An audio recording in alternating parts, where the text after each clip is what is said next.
Roots of Today, the podcast where the past meets the present. With every episode, we journey through time, uncovering the lessons, parallels, and connections between historical milestones and current events to create a deeper understanding of the compelling stories and issues that shape the news.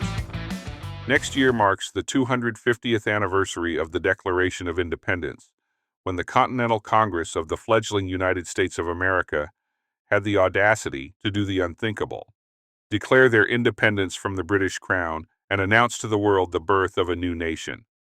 To properly celebrate that world-changing event, the Roots of Today podcast is going to feature a continuing special series of episodes that mark some of the events from that era until we reach the 250th anniversary celebration.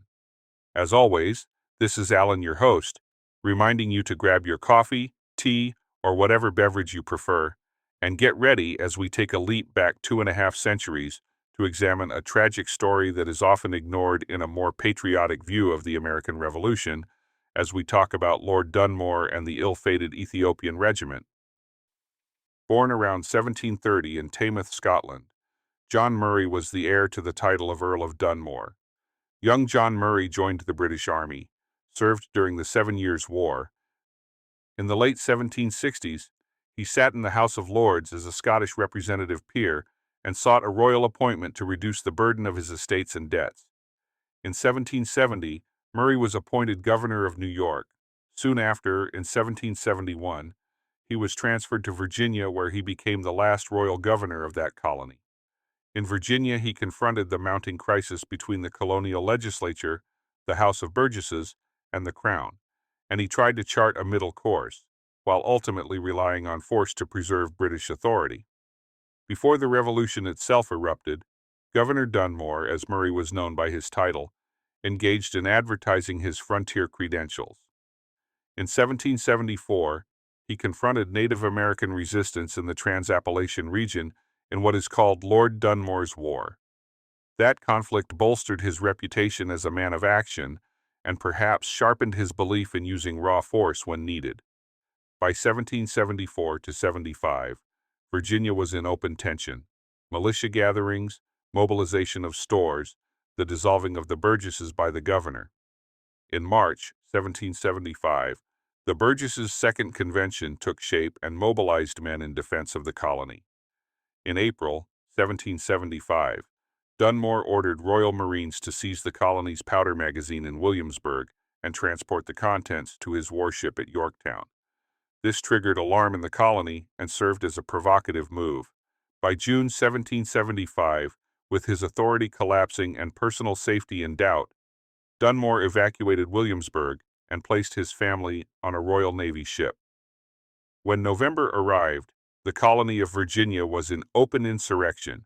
The conventions had assumed governance, weapons were being gathered, the militia was on alert. Dunmore's position was weak.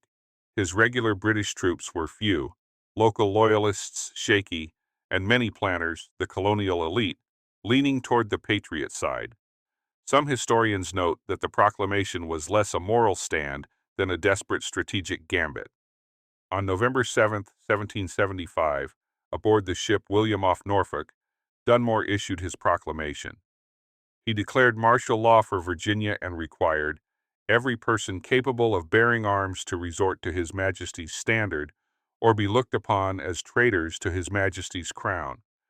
Crucially, the document declared, "I do hereby further declare all indentured servants, Negroes, or others, appertaining to rebels free, that are able and willing to bear arms, they joining His Majesty's troops."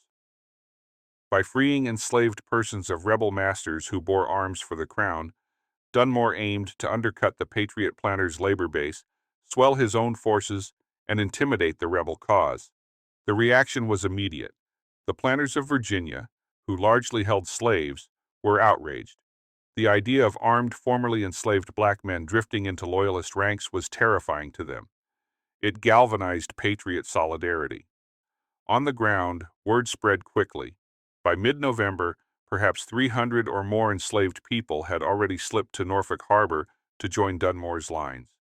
Dunmore himself wrote later that, but for a horrid disorder, he believed he might have had 2,000 blacks. with whom I should have had no doubt of penetrating into the heart of this colony. In short, his proclamation was a calculated war measure to leverage Virginia's greatest internal weakness, slave labor, to the Crown's advantage. Not an altruistic emancipation, but a tool of war. The escaped enslaved who responded to Dunmore's offer were organized into a unit known as the Ethiopian Regiment. Their uniforms bore the slogan, "Liberty to Slaves." While Dunmore had difficulty recruiting white loyalists, the black recruits were arriving by boat or at night. In March through April 1776, for example, letters record enslaved men slipping away. One of the early actions of the Ethiopian Regiment was at Battle of Kemp's Landing in November 1775. In the tidewaters of Virginia, the colonists and the Crown were locked in a tense contest of arms, allegiances, and rising social rupture. The skirmish at Kemp's Landing would become the first land clash in the colony of Virginia and mark a crucial moment in the escalation of the Revolution there. Dunmore landed near Great Bridge on November 14th or 15th with around 109 regulars and 22 volunteers to investigate rumors of Patriot militia reinforcements from North Carolina. In response, the local Patriot militia from Princess Anne County, roughly 170 strong under leaders such as Joseph Hutchings and Anthony Lawson, assembled at Kemp's Landing to set an ambush along the road. However, the Patriot force was less disciplined than hoped. Militia members were reportedly ill-trained, some drunk, and in the ambush they fired prematurely, thereby forfeiting surprise. The British regulars responded swiftly, pressed forward through the woods, and routed the militia, capturing 18 men and killing 7, 5 in battle proper, 2 drowned crossing a creek. British losses were minimal, 1 minor wound. While the skirmish was modest in scale, its significance loomed large. It illustrated the vulnerability of the Patriot militia, it emboldened Dunmore's position temporarily, and it deepened the stakes of the conflict by overlaying questions of liberty, bondage, and military service on the revolt. The involvement of Afro-American recruits is essential. Although detailed records of the early participation of the Ethiopian Regiment at Kemp's Landing are sparse, historical accounts attribute to Dunmore's force the inclusion of freed slaves who responded to his proclamation, included members of the Ethiopian Regiment. Thus, Kemp's Landing becomes more than a tactical victory for the Crown. It becomes a flashpoint in the evolving war over emancipation, loyalty, and armed service, and delivered a clear defeat to local Virginia militia. Yet, the real ripple effect was social and psychological. Dunmore's proclamation and the introduction of armed formerly enslaved men changed the nature of the fight in Virginia. The Patriot defeat would stiffen resistance, and the stage was set for a more decisive confrontation just weeks later at the Battle of Great Bridge on December 9, 1775. This clash would decisively shift control in Virginia and mark the failure of Dunmore's attempt to maintain Crown power on land. Critically, it also brought the Ethiopian Regiment into more visible action, and thereby elevated the interplay of race, freedom, and military service in the Revolution.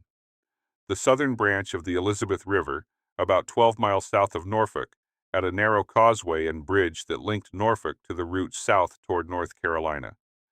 Dunmore had fortified the Norfolk side of the bridge, establishing what would be called Fort Murray, and removed planking from the bridge to slow any Patriot advance. To oppose him, the Patriot militia and Virginia regiments under William Woodford amassed across the causeway.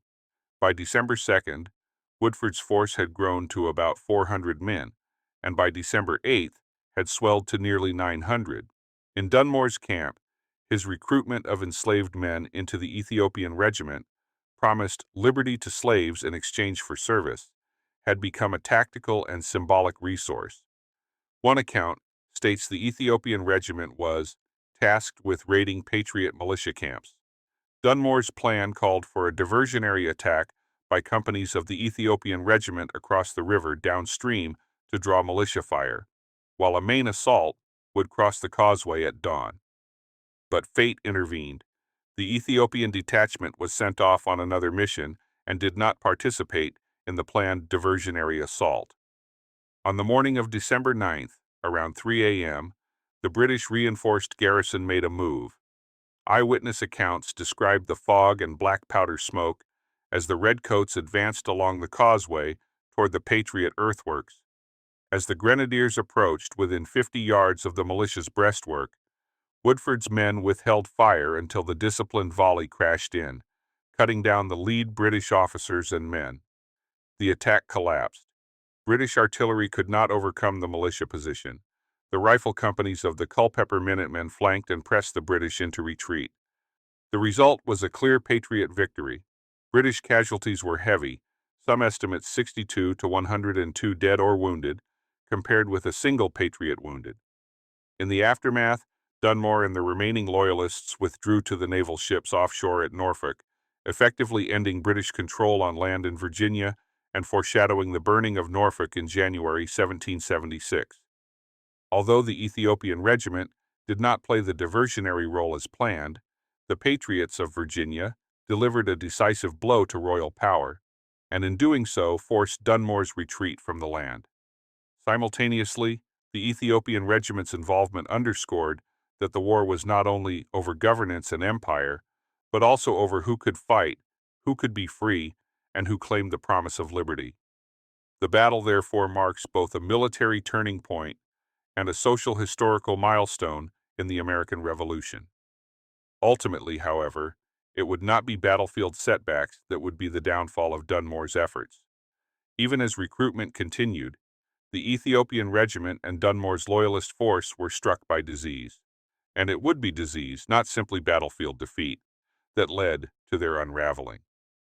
In the spring and early summer of 1776, the regiment that John Murray, 4th Earl of Dunmore, had hastily raised among self-emancipated and freed black men of Virginia faced a nightmare far worse than the battlefield. Having declared freedom and enlisted the enslaved of Patriot owners under his liberty to slaves offer, Dunmore imagined a fighting force loyal to the crown, ready to help suppress the revolution. But the reality of war, deprivation, and disease proved catastrophic.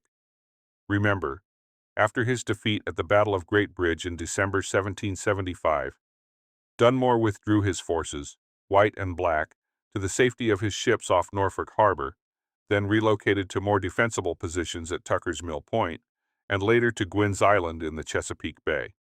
It was on Gwynn's Island and in the surrounding flotilla that the Ethiopian Regiment endured its most harrowing days. The men of the regiment, many recently escaped from enslavement, arrived with minimal supplies, inadequate shelter, and little immunity to the infectious diseases endemic in the cramped vessels and marshy terrain. The ships and barges of Dunmore's fleet had become floating prisons of contagion. Smallpox, typhus-like fevers, dysentery, and starvation stalked the men. One historian notes, smallpox was rampant among what became known as Dunmore's Ethiopian Regiment by early 1776. The black Loyalists suffered disproportionately. Many of the British regulars and earlier recruits had childhood exposure to smallpox or had been inoculated. The newcomers from bondage did not. As one journal states, the enslaved that ran to the Royal Ethiopian Regiment had no immunity. Smallpox was quickly an epidemic. The British attempted to inoculate troops at Tucker's Island and later on Gwynn's Island, but the process itself required convalescence and a defensible base, neither of which Dunmore could provide. On arrival to Gwynn's Island, the situation deteriorated rapidly. According to one British captain's report, only around 150 members of the Ethiopian Regiment remained fit for duty after the fever outbreak. Patriot accounts of the island's aftermath paint a ghastly scene. The deplorable condition of the miserable wretches left behind is beyond description. Bodies of the Royal Ethiopian soldiers littered the coastline. Dead and dying lay in brush tents or open ground.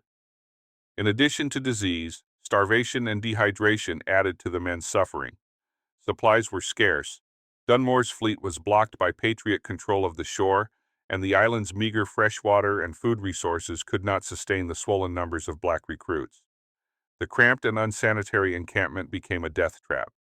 One eyewitness counted over 130 shallow graves, some holding multiple bodies, along a 2-mile stretch of shoreline. Meanwhile, the British government and Dunmore himself treated the Ethiopian regiment as both a tool and a disposable fit. On one hand, the proclamation and recruitment of black troops represented a radical departure, the arming of formerly enslaved men in a slave society frontier.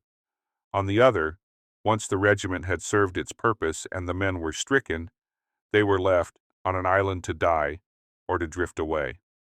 One letter from Dunmore to his superiors admitted, "Because of the fever, each of my ships were throwing 1 to 3 dead bodies overboard every night." By the time Dunmore's evacuated flotilla departed Virginia in August 1776, only a fraction of the once promised black fighting force remained. Estimates suggest that perhaps 500 members of the Ethiopian regiment may have died on Gwynn's Island alone, with many more ill-fated during the upstream Potomac foraging expeditions. The dream of arming enslaved men for the crown had collapsed, not because they lacked commitment, but because of neglect, geography, disease, insufficient logistics, and human exploitation. Dunmore believed he could transform slaves into military power. For the enslaved men and women who responded, the proclamation offered a tantalizing promise of freedom, but the reality was brutal. They sailed into a war zone under a governor in retreat, into overcrowded ships, and a malarial, smallpox-infested coastal marsh, fighting perhaps, but primarily dying from native disease. Their story underscores how emancipation in this instance was deeply entangled with military strategy, not humanitarian idealism, and how the human cost was terrible. What is striking is the moral inversion this story offers. Men who escaped slavery at the promise of liberty found themselves in another kind of captivity, infected, starving, abandoned, fighting for a cause that viewed them as expendable. After the war, many survivors of the Ethiopian regiment ended up in New York, Nova Scotia, or other British destinations. Far from home, still seeking freedom but having endured trauma in its name. The proclamation had immediate and longer-term impacts. In Virginia, the slave-owning class was galvanized into deeper resistance. The idea of armed black men fighting for the crown radicalized the social order. Across the wider war, it set a precedent for British policy. Most notably, the 1779 Philipsburg Proclamation, which extended freedom to slaves of rebels more broadly. Yet, the failure of Dunmore's plan also shows the limits of military emancipation when disease, supply, commanded environment, and climate work against you. The British ideal of raising a black legion in Virginia collapsed not just for want of recruits, but for want of health and logistics. From the perspective of the enslaved, the proclamation was a moment of hope, a break in the chain, a chance to claim agency. But it was also a gamble. The fulfillment of freedom if you bear arms entailed extreme risk, desertion from plantation, danger on the water, exposure to warfare and disease, uncertain future even if one survived. For the governor and the crown, it was a tactic. One part ideological war, one part opportunistic exploitation of the enemy's weakness. The ethical mess is plain. The language of emancipation used as a blunt instrument of war. For us today, the story of Dunmore's proclamation matters on multiple levels. It highlights how slavery and freedom were central to the Revolutionary era, not peripheral. It also challenges the narrative that the American Revolution was about freedom for all. Here is a case where freedom was offered conditionally, strategically, and with grave human cost. Finally, it reminds us that systems of power used emancipation as leverage, and that the enslaved themselves were actors, responding, risking, resisting. And it forces us to ask, what does freedom mean when it is granted under duress and within war? The great thing about history is that the debate is never settled. We see these questions from a very different point of view than the country did a century ago. This is especially poignant when we accept that the history of the United States, like life itself, is complicated and nuanced. Choosing to only focus on what the current White House calls a patriotic education means silencing the voices of the Ethiopian regiment and their struggle for freedom. The other side of that coin would be to only focus on the plight of the enslaved and dismiss the struggle of the colonists to cast off rule by monarchy, a struggle that put us on a path towards greater freedom for everybody, even if that freedom would come later rather than sooner for many involved. In short, if you want to be enlightened, embrace the complexities. This week, the last word goes to Elena, the Roots of Today archivist. The story of Dunmore's proclamation is both bold and heartbreaking. A Scottish nobleman sent to govern a fractious colony makes a sweeping offer of freedom to those he once ruled. Yet the promise tangles swiftly with war, disease, betrayal, and death. The Ethiopian regiment rises, flares, and is all but extinguished, not on the battlefield but by the invisible enemy of contagion and neglect. That concludes this episode. Please like and subscribe to the podcast, and if there is a topic you would like to see featured on Roots of Today, please leave a comment. Finally, we are living in a time of deep polarization and political upheaval. Now more than ever, our utmost attention to the truth is of vital importance. So with that in mind, remember to get informed and keep your elected representatives accountable. Your freedom depends on it.